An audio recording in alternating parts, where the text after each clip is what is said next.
Masih dari Jeneponto, saudara, seorang nenek di Kabupaten Jeneponto, Sulawesi Selatan jatuh dan terseret motor setelah kain dari bagian pakaiannya tersangkut di rantai motor.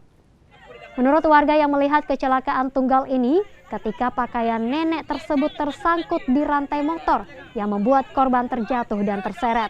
Beruntung, rantai motor tersebut putus, lalu laju motor terhenti.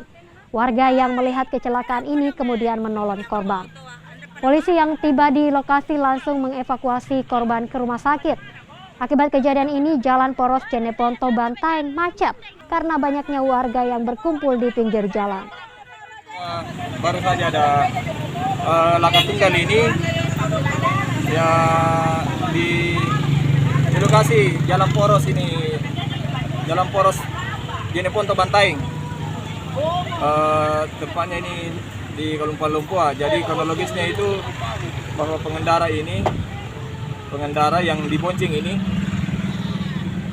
sarungnya masuk di terali motor, kemudian akhirnya motor tersebut terhenti tiba-tiba, kemudian keseret. Tapi saat ini korban jiwa nihil.